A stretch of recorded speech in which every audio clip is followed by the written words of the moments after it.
Hello student, आज का हमारा टॉपिक है रियल नंबर। ठीक है, रियल नंबर में हमने प्रीवियस वीडियो में क्या पढ़ा था? सर्ड के बारे में क्या पढ़ा था? लाइक सर्ड, अनलाइक सर्ड, मतलब लाइक सर्ड क्या होते हैं और अनलाइक सर्ड क्या होते हैं। उसके बाद में कंपैरिजन ऑफ टू सर्ड, दो सर्ड का हमने कंपैरिजन पढ़ा था। And then mathematical operation on surd, मतलब सर्ड का एडिशन कैसे करते हैं, सब्सट्रैक्शन कैसे करते हैं, मल्टीप्लिकेशन कैसे करते हैं और डिवीज़न कैसे करते हैं। ये सारी चीज़ें हमने प्रीवियस वीडियो में पढ़ी थी। ठीक है, आज हम पढ़ने वाले हैं rationalisation of surd. Rationalisation of surd, तो रैशनलाइजेशन ऑफ सर्ड मीन्स क्या होता है? अब देखो यहाँ पे रैशनलाइजेशन मतलब उस सर्ड को रैशनल नंबर में कन्वर्ट करना पड़ता है, तो उसे क्या बोला जाता है? Rationalisation of surd. अब हमने सर्ड के बारे में पढ़ा था कि अगर कोई ऐसा नंबर जो रूट में है और वो क्या दे रहा है? इर्रेशनल नंबर दे रहा है। क्या दे रहा है? इर्रेशनल नंबर दे रहा है, तो उसे हम क्या बोलते थे? सर्ड बोलते थे। क्या बोलते थे? सर्ड। जैसे रूट 5 भी क्या है? सर्ड ही है। क्यों? क्योंकि अगर इनकी वैल्यू हम निकालते हैं तो वो क्या आती है? इर्रेशनल नंबर आती है। क्या आती है? Irrational number. लेकिन रूट 16 को हम सर्ड बोल सकते हैं क्या? नहीं। क्यों? क्योंकि इसकी वैल्यू कितनी आती है? 4। Root 16 is a 4 and 4 is a rational number. 4 is a rational number, तो हम इसे सर्ड नहीं बोल सकते, इसे हम सर्ड नहीं बोल सकते। तो आज क्या करना है, जो हमारे पास सर्ड है, जैसे मान लो रूट 2 एक हमारे पास सर्ड है, तो इसको रैशनलाइज करना है। क्या करना है? रैशनलाइज करना है, मतलब इसको रैशनल नंबर में कन्वर्ट करना है। इसको रैशनल नंबर में कन्वर्ट करना है। तो किसी भी सर्ड को रैशनल नंबर में कन्वर्ट करने के लिए उसे एक फैक्टर लगता है। That factor is called as a rationalising factor. Rationalising factor वो क्या होता है? वो यही होता है, जैसे रूट 2 का रैशनलाइजिंग फैक्टर क्या होगा? रूट 2 ही होगा। ठीक है, रूट 2। अब इन दोनों का अगर मल्टीप्लिकेशन करते हैं देन तो क्या आता है? रैशनल नंबर आता है। तो यहाँ पे देखो मल्टीप्लिकेशन करके देखो कैसे करते हैं। दो सर्ड का मल्टीप्लिकेशन, मैंने बोला था कि बाहर अगर नंबर होंगे, यहाँ पे अगर 3 होता, 2 होता, तो बाहर के नंबर के साथ मल्टीप्लाई करेंगे और अंदर के जो रूट के अंदर के हैं तो वो रूट के अंदर ही मल्टीप्लाई होगा। तो यहाँ पे कोई बाहर नंबर नहीं है, तो सिर्फ हम क्या करेंगे? रूट के अंदर वाले ही मल्टीप्लाई करेंगे। ठीक है, रूट 2 इंटू रूट 2 कितना हुआ? 2 इंटू 2 4 एंड दैट इज 2, बन गया 2। जो हमारा सर्ड था उसे हमने किससे मल्टीप्लाई किया? रूट 2 से। Root 2 is a rationalising factor. ये क्या है? Rationalising factor. ये क्या है? रैशनलाइजिंग फैक्टर है। अब इस रैशनलाइजिंग फैक्टर से हमने इसे मल्टीप्लाई किया तो हमें क्या मिला? 2 मिला and 2 is a rational number. 2 is a rational number. और इसी मेथड को क्या बोला जाता है? Rationalisation of surd. Rationalisation of surd. Surd का कन्वर्शन हम किस में कर रहे हैं? रैशनल नंबर में, with the help of rationalising factor. अब ये रैशनलाइजिंग फैक्टर आपको फाइंड आउट करना पड़ेगा। कैसे? अगर ये रूट 2 है तो उसका रैशनलाइजिंग फैक्टर क्या है? रूट 2। रैशनलाइजिंग फैक्टर क्यों बोलते हैं? क्योंकि उससे अगर उस सर्ड को मल्टीप्लाई करते हैं तो आने वाला प्रोडक्ट होता है रैशनल नंबर। मतलब आने वाला प्रोडक्ट क्या होगा? Rational number. If the product of 2 surd, और ये रैशनलाइजिंग फैक्टर भी होता है, वो भी क्या होता है? एक सर्ड ही होता है। वो भी क्या होता है? एक सर्ड ही होता है। If the product of 2 surd is a rational number then that 2 surd are rationalising factor of each other. इस रूट 2 को भी इसका रैशनलाइजिंग फैक्टर बोल सकते हैं और इस रूट 2 को भी इसका रैशनलाइजिंग फैक्टर बोल सकते हैं। ठीक है, ये हो गया। नेक्स्ट एग्जांपल देखो, रूट 8 का रैशनलाइजेशन करना है। रूट 8 का, अब एक रूट 8 क्या है? फिर से सर्ड है ना, तो इसका भी क्या करना है? हमें रैशनलाइजेशन करना है। तो हमें क्या फाइंड आउट करना पड़ता है? पहले रैशनलाइजिंग फैक्टर। अब इस केस में क्या करना है? ऐसे कुछ सर्ड्स गिवन होंगे जो सिंपलेस्ट फॉर्म में नहीं होंगे, तो सबसे पहला स्टेप है हमारा कि उसे पहले सिंपलेस्ट फॉर्म में कन्वर्ट करना है, उसे सिंपलेस्ट फॉर्म में कन्वर्ट करना है और बाद में डिसाइड करेंगे कि उसका रैशनलाइजिंग फैक्टर क्या होता है। ठीक है, अब रूट 8 को हम सिंपलेस्ट फॉर्म में कैसे लिखेंगे, 2 इंटू 2 इंटू 2 इसके फैक्टर है, बराबर है 2 इंटू 2 इंटू 2 कितना होता है 8D होता है, तो ये रूट 8 के फैक्टर्स। अब हमारा नेक्स्ट स्टेप, हम पेयर बनाते थे, ऑर्डर कितना है हमारा 2 है, तो 2 नंबर्स की पेयर बनेंगी, तो यहाँ पे इसकी पेयर बनेंगी, इसको हम लिख सकते हैं 2 स्क्वायर इंटू 2। अब ये 2 यहाँ से एक 2 का बाहर निकलेगा, तो ये बनेगा हमारा √2 √2 बन गया। ये क्या हुआ, इसका सिंपलेस्ट फॉर्म हुआ, इसका √8 का ये सिंपलेस्ट फॉर्म हुआ। अब क्या करना है, हमें ऐसा फैक्टर ढूंढना है, ऐसा सर्ट ढूंढना है कि अगर उस सर्ट से हम इसे मल्टीप्लाई करते हैं तो ये जो सर्ट है ये क्या होना चाहिए, रैशनल नंबर बनना चाहिए। ये सर्ट क्या बनना चाहिए, रैशनल नंबर बनना चाहिए। तो ये जो यहाँ पे बचा हुआ नंबर होता है यही इसका रैशनलाइजिंग फैक्टर होता है, यही इसका रैशनलाइजिंग फैक्टर होता है। हम लिख सकते हैं कि √2, ये इसका छोड़ दो, ये नहीं होगा, सिर्फ ये जो सर्ट में बचा है, सॉरी ये जो रूट वाला नंबर है यही इसका रैशनलाइजिंग फैक्टर होता है। तो √2 is a rationalising factor of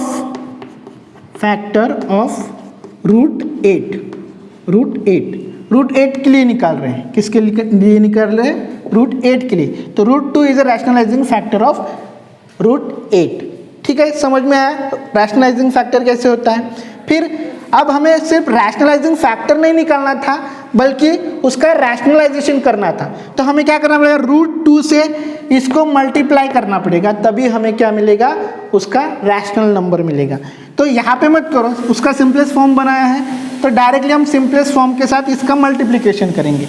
तो मल्टीप्लिकेशन क्या होगा हमारा, सिंपलेस्ट फॉर्म 2√2 इंटू √2, ये इसका √8 का सिंपलेस्ट फॉर्म, उसके साथ हम मल्टीप्लाई क्या कर रहे हैं, रैशनलाइजिंग फैक्टर जो हमने यहाँ से निकाला है, ये जो बचा हुआ नंबर है यही इसका रैशनलाइजिंग फैक्टर है। तो क्या बनेगा, 2 इंटू रूट वाले अंदर मल्टीप्लिकेशन 2 इंटू 2, तो कितना बना 2 इंटू √4, और √4 क्या होता है 2, तो ये बनेगा 2 into 2 that is 4, that is equal to 4। अब 4 क्या है, ये क्या है, रैशनल नंबर है, क्या है, रैशनल नंबर है, क्या है 4, क्या है, रैशनल नंबर है, सबको बताया 4 रैशनल नंबर है। तो हमने क्या किया, ये जो √8 ये जो सर्ट था उसका कन्वर्शन किस में किया हमने, रैशनल नंबर में, and that is a rationalisation of surd, that is our rationalisation of surd. समझ में आया रैशनलाइजेशन ऑफ सर्ट क्या किया हमने, सबसे पहले सर्ट को क्या करना पड़ता है, सिंपलेस्ट फॉर्म में कन्वर्ट करना पड़ता है, जैसे हमने यहाँ पे किया है। देन उसका रैशनलाइजिंग फैक्टर निकालना पड़ता है। रैशनलाइजिंग फैक्टर कहाँ से मिलता है हमें, सिंपलेस्ट फॉर्म में जो रूट में जो पोर्शन बचता है वही उसका रैशनलाइजिंग फैक्टर होता है उस नंबर का। फिर उस रैशनलाइजिंग फैक्टर से हम उसे मल्टीप्लाई करते हैं और बाद में उसका क्या बन जाता है, रैशनल नंबर बन जाता है, that is our rationalisation of number. ठीक है, और एग्जांपल ले सकते हैं, और एक एग्जांपल लेते हैं। ठीक है, √27, ठीक है। अब इसका भी रैशनलाइजेशन करना है तो कैसे करेंगे, सबसे पहले इसको सिंपलेस्ट फॉर्म में कन्वर्ट करेंगे, तो इसका सिंपलेस्ट फॉर्म बनेगा 3 इंटू 3 इंटू 3, ये क्या बने हमारे फैक्टर्स ऑफ 27। ऑर्डर कितना है 2, तो 2 की पेयर बनाएंगे, तो ये बनेगा 3 स्क्वायर इंटू 3। अब ये यहाँ से 3 एक बाहर निकलेगा क्योंकि स्क्वायर के साथ स्क्वायर रूट कैंसल, ये बन जाएगा 3√3। अब 3√3 बन गया। अब मैंने क्या बोला था कि ये जो रूट वाला नंबर होता है यही इसका क्या होता है, रैशनलाइजिंग फैक्टर होता है, उसका क्या होता है, रैशनलाइजिंग फैक्टर होता है। रैशनलाइजिंग फैक्टर से अगर इस नंबर को हम मल्टीप्लाई करते हैं तो हमारा जो सर्ट है वो रैशनल नंबर में कन्वर्ट हो जाता है। तो यहाँ पे हम बोल सकते हैं कि √3 is a rationalising factor of √27, √27 का रैशनलाइजिंग फैक्टर क्या है? √3। ठीक है, अब √3 से हमें इस नंबर को मल्टीप्लाई करेंगे। ये सिंपलेस्ट फॉर्म किसका है? √27, मतलब हम इसे मल्टीप्लाई कर रहे हैं, मतलब इसे ही मल्टीप्लाई कर रहे हैं हम। ठीक है, तो यहाँ पे 3√3 इंटू किससे मल्टीप्लाई करेंगे हम? रैशनलाइजिंग फैक्टर से, √3 से। तो हमें क्या मिलेगा? 3 into 3 into that is 9 and √9 is 3, that is equal to 9। ये कितना बना? 9। तो ये रैशनल नंबर है, रैशनल नंबर है, ये भी क्या है? रैशनल नंबर ही है। तो ऐसे करते हैं रैशनलाइजेशन ऑफ सर्ड। समझ में आया रैशनलाइजेशन ऑफ सर्ड क्या होता है? ठीक है, अब इसी में, अब ये तो हो गया रैशनलाइजेशन ऑफ सर्ड। ठीक है, अब rationalisation of denominator, rationalisation of denominator, rationalisation of denominator, rationalisation of denominator. अगर हमें डिनोमिनेटर का रैशनलाइजेशन करना है तो कैसे करेंगे? तो सेम चीज़ है, सबसे पहले हमें क्या करना है? अगर डिनोमिनेटर में, अब डिनोमिनेटर का रैशनलाइजेशन है, मतलब जो सर्ड होगा वो कैसे होगा? डिनोमिनेटर में होगा, और सर्ड डिनोमिनेटर में है तो हमें सेम प्रोसीजर फॉलो करनी है। जैसे पहले सिंपलेस्ट फॉर्म में कन्वर्ट करना है, बाद में उसका रैशनलाइजिंग फैक्टर ढूंढना है। सिर्फ एक चीज़ वहाँ पे हमें एक एक्स्ट्रा ऐड करनी पड़ेगी। चलो देखते हैं कि डिनोमिनेटर का रैशनलाइजेशन कैसे करते हैं। जैसे 1/√5, ये हमारे पास एग्जाम्पल है। अब देखो, जो पहले वाला सर्ड था वो डायरेक्टली ऐसे होता था, अब हमारा सर्ड जो है वो इस फॉर्म में है, तो हमारा सर्ड कहाँ पे है? डिनोमिनेटर में है। सर्ड कहाँ पे है? डिनोमिनेटर में है। तो हमें अब क्या करना है? रैशनलाइजेशन ऑफ डिनोमिनेटर करना है, रैशनलाइजेशन ऑफ डिनोमिनेटर करना है। तो अब बताओ कि इस सर्ड का रैशनलाइजिंग फैक्टर क्या होना चाहिए? क्या होना चाहिए? वही नंबर होगा, वही नंबर होगा, क्योंकि इसको सिंपलेस्ट फॉर्म में कन्वर्ट नहीं कर सकते। और मैंने क्या बोला था कि सिंपलेस्ट फॉर्म में कन्वर्ट करने के बाद रूट में जो नंबर बचता है, रूट के साथ, वही नंबर उसका क्या होता है? रैशनलाइजिंग फैक्टर होता है। अब इसका √5 is a rationalising factor of √5। इस √5 का रैशनलाइजिंग फैक्टर क्या होगा? √5 ही होगा। लेकिन हमें रैशनलाइजेशन किसका करना है? डिनोमिनेटर का। अब हमने क्या किया था? रैशनलाइजिंग फैक्टर से उस सर्ड को क्या किया था? मल्टीप्लाई किया था। तो यहाँ पर भी सेम करेंगे, 1/√5, तो इसको मल्टीप्लाई करेंगे √5 से, जिसका रैशनलाइजिंग फैक्टर है।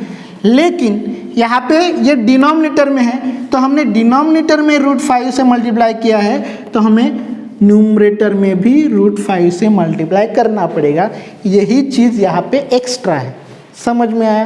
क्या किया हमने? ये जो √5 सर्ड है, इसको हमने मल्टीप्लाई किया उसके रैशनलाइजिंग फैक्टर से।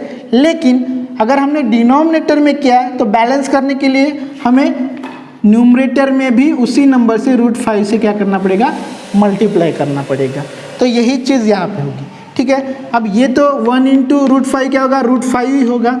ठीक है, और इसका √5 into 5 into 5, and that is equal to √5 divided by √25। अब √25 कितना होता है? ये बन जाएगा √5, और डिवाइडेड बाय √25 कितना होता है? 5। That is our answer, that is our rationalisation of denominator, that is our rationalisation of denominator. समझ में आया क्या करना है? सिर्फ यहाँ पे एक्स्ट्रा चीज़ करनी है कि अगर हम डिनोमिनेटर में रैशनलाइजिंग फैक्टर से मल्टीप्लाई कर रहे हैं तो हमें न्यूमरेटर में भी रैशनलाइजिंग फैक्टर से मल्टीप्लाई करना पड़ेगा। ठीक है, और एग्जांपल ले। ठीक है, और एक एग्जांपल लेते हैं। 3/2√7, 3/2√7, दिस इज आवर एग्जांपल। अब इसका भी डिनोमिनेटर रैशनलाइज करना है हमें। ठीक है, अब यहाँ पे देखो, ये जो सर्ड कहाँ पे हमारा? डिनोमिनेटर में। 2√7 इज आवर सर्ड। अब इसका रैशनलाइजिंग फैक्टर क्या होगा? ये ऑलरेडी सिंपलेस्ट फॉर्म में, सिंपलेस्ट फॉर्म में कन्वर्ट करने की ज़रूरत है क्या? नहीं, ये ऑलरेडी सिंपलेस्ट फॉर्म में है।